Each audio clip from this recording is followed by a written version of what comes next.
महाराष्ट्री पिछले 5 सालों से जीवन में अंधकार छाया हुआ है। कभी भी सफलता नहीं मिल रही है। जीवन में आगे क्या करूं क्या ना करूं समझ नहीं आ रहा। सफलता किसे माना है आपने? महाराज जी, श्री जी मैं पढ़ाई पूरी की और मैंने श्री जी से कहा कि मैं अब क्या करूं। तो उन्होंने मुझे कुछ संकेत दिए थे कि आप सरकारी में जाइए और प्रभु की सेवा करिए। फिर सफलता नहीं मिल रही उसमें एग्ज़ाम में, और अब है आप हमारी बात समझिए। आपको श्री जी ने संकेत किया और आप सफलता नहीं प्राप्त कर, दोनों बातें झूठी है ना। दोनों बातें झूठी हैं। आप सत्य को स्वीकार कीजिए। श्री जी के संकेत को आप जानने लगे। आप श्री जी के संकेत तो तभी जब आप उनकी मन की बात जान ले ना, तो आप कितने बड़े सिद्ध हो गए।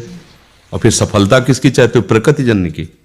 आप श्री जी के संकेत को जान जाओगे तो श्री जी के प्रेम की सफलता चाहोगे, लोकवत नहीं। और ये लोक की सफलता, सुनो पहले, प्रारब्ध के अधीन है। इसकी सफलता के लिए श्री जी से प्रार्थना मत करो। हमारी बात समझना। विद्यारण्य जी एक बहुत बड़े महापुरुष हुए हैं। उन्होंने अपने माता पिता को सुखी करने के लिए, धन प्राप्ति के लिए गायत्री अनुष्ठान किया। ब्राह्मण कुल में जन्म हुआ था। एक पुरस्चरण 24 लाख गायत्री होता है।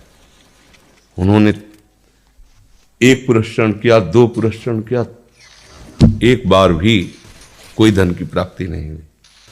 आखिरी में उन्होंने संन्यास लिया। जीव संन्यास लिया, माता गायत्री प्रकट हो गई। उनका अब इंद्रासन भी मांगो तो आपका, तो बोले अब क्या जरूरत है, अब तो वैरागी हो गया, विरक्त हो गया। माता पिता भी पधार गए, उनकी सेवा के लिए अर्थ चाहना। 23 पुरस्चरण किए, और आप तब नहीं आए। तो उनका तुम्हारे अनंत जन्मों में ऐसे 24 महापाप थे जिनके कारण मैं नहीं आ पा रही थी। अब वो 23 पुराण से चरण से नष्ट हुए, पुरस्चरण से, और 24वां तुमने संन्यास लिया। तो अब आप जो चाहो पर, बोले अब चाहिए ही नहीं, क्योंकि अब सन्यासी हो गए, अब तो ब्रह्म प्राप्ति के लिए। तो इससे आभास होता है कि अगर हमारा बुरा प्रारब्ध है तो हमको भोगना पड़ेगा। हम कितना भी प्रयास करें वो हमें, तो हम क्या करें इसमें जिससे हमें परम शांति हो? प्रभु के नाम का जप करते हुए उन पर दृष्टि लगाएं कि प्रारब्ध से हमारा भरण पोषण शरीर का भले, ये हमारा भरण पोषण आपसे होगा नाथ। तो वो एक ऐसे हैं जो आपके प्रारब्ध को भी मिटा देंगे। वो ऐसे शरणागत वत्सल हैं कि सब लिखा पढ़ी अलग कर देंगे। सुदामा जी को दरिद्रता का योग था। ऐसी दरिद्रता, कई कई दिन तक भिक्षा नहीं मिलती थी। ये जितने भी चरित्र हमारे लिए उदाहरण है। मांगने जाते थे तो मांगने से भी नहीं मिलता था, कई कई दिन। तो एक दिन उनकी पत्नी ने कहा कि हमारा आपका तो चरणामृत से भी गुजारा 2 दिन 3 दिन हो, 4 दिन हो, छोटे छोटे बच्चे तो मर जाएंगे ऐसे। कुछ तो उनका श्री कृष्ण के सिवा हमारा कोई नहीं। अब हम क्या कर सकते हैं? प्रारब्ध जब बिगड़ता है ना, वो कोई सफलता नहीं होने देता। तो एक दिन श्री रुक्मिणी जी प्रसाद ठाकुर जी को भोग पा रही थी, प्रभु ऐसे रोक दिया, उदास हो गए। तो उनका, प्रभु ऐसी स्थिति हमने जब जब आपकी देखी, तो किसी भक्त को जब कष्ट होता है तब आपको ऐसे देखा है। कौन सा भक्त है और क्या कष्ट है? तो कहा एक सुदामा नाम के हमारे मित्र हैं, कई दिन से भोजन भी उनको। प्रभु आपके मित्र और मैं आपकी दासी, महालक्ष्मी का अवतार रुक्मिणी, आप हुक्म कीजिए, लोक लोक की संपत्ति वहां। बोले उसको चाह नहीं है,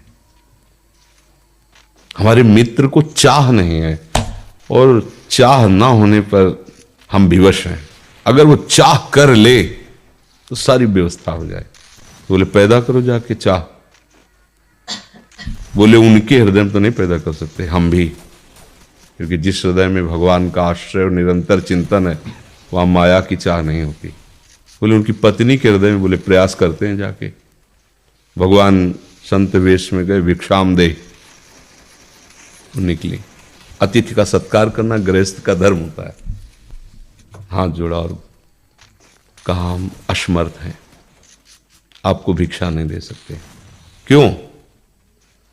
बोले हम अपवित्र हैं, हमारे ऊपर सूतक लगा हुआ है। किस बात का सूतक? हमने एक पुत्र जन्मा है तो ठीक है, हम 10-12 दिन बाद आ जाएंगे। बोले नहीं, आजीवन अपवित्र रहेंगे। तो ऐसा कौन सा? बोले दरिद्रता रूपी। विद्वान की पत्नी है तो ऐसे उनका दरिद्रता रूपी पुत्र का जन्म, अर्थात सीधे कि मैं नहीं दे सकती या देने योग्य नहीं, ऐसा न कहीं कहा, मैं अपवित्र हूं। तो उनका दरिद्र कैसे हो सकती हो? जिनके पति के मित्र द्वारिकाधीश भगवान श्री कृष्ण है, वो दरिद्र कैसे हो सकता है? एक बार कहो ना अपने पति से। चले गए। जो सुदामा जी आए तो उन्होंने कहा कि देखो, आज एक अतिथि आए थे, उनको मैं कुछ नहीं दे पाए, मुझे बहुत कष्ट है कि मेरे पुत्र और आए हुए अतिथि का भी हम स्वागत नहीं कर सकते, उनका भरण को आपके मित्र द्वारिकाधीश प्रभु श्री कृष्ण। सुदामा जी ने कहा, बोले चले जाओ ना, वो कुछ न कुछ सहयोग कर देंगे। तो बोले हम ऐसे मित्र नहीं बनाए कि वो हमारा सहयोग करें, कभी नहीं, मर जाऊंगा पर उनसे ये नहीं कहूंगा कि आप हमारा। बोले मत कहना, दर्शन के लिए तो चले जाओ, वो सुना है इतने उदार हैं कि वो जाने पर ही दे देंगे। सुदामा जी ने कहा दर्शन के लिए तो जा सकते हैं, बहुत दिन हो गए, ठीक है, पर मित्र के पास जाए तो कुछ लेके जाना चाहिए, मेरे पास तो कुछ नहीं ना। पड़ोस में जैसे किसी से मांगने गई तो, अरे समय जब बिगड़ता कोई नहीं होता साथ। एक ने थोड़ी उदारता दिखाई तो चावल पछोरने पर जो आगे कणका होते चावल के, जो प्राय वो लिए सुदामा जी ने कहा हमारे प्रभु भाव के भूखे हैं, कुछ ले जाएंगे, खाली हाथ तो नहीं है। पोट्री में सारांश में बता रहे हैं, द्वारपालों ने देखा कि हड्डी हड्डी शरीर में कई जगह से फटे वस्त्र, बेवाई फटी हुई, मतलब दिखाई दे रहा था दरिद्रता की मूर्ति है। तो उनका किससे मिलना है तुमको? तो उनका श्री कृष्ण से। बोले संभाल के बोलो, क्योंकि पार्षद है, अनंत कोट ब्रह्मांडों के नायक प्रभु के ऐसे बोले कोई श्री कृष्ण को ऐसे गली आए, उनका जाके तो तुम बोलो ना, श्री कृष्ण से जाके कह दो कि एक सुदामा नाम के ब्राह्मण आए हुए हैं। पार्षद गए, प्रभु बड़ा अजीब आदमी है, आपका नाम बिना किसी सभ्यता के ले रहा है। वो कह रहा श्री कृष्ण से कह, सुदामा कूद पड़े, भगवान दौड़े। वो पार्षद, वो सब की ब्रह्मा जी शंकर जी आते हैं तो वहां खड़े रहते हैं घंटों, भगवान ऐसे भागे जाके। सुदामा जी को पता था ना, हमारे रुक्मिणी जी के महल में रुक्मिणी जी के पलंग पर बैठाते हैं, स्वयं चरण पखारते हैं सब। अब ये वैभव, क्या हालचाल है, कैसे हो प्रभु? आप सब जानते हो, आपकी बड़ी कृपा है। तो ब्याह हो गया, हाँ ब्याह भी हो गए, बच्चे भी हो गए। हमारे पास आए हो तो कुछ तो लाए ही होगे। अब वो सड़े से कपड़े में चावल, कैसी बड़ी बड़ी वो वैभव, महारानियां सब, भगवान का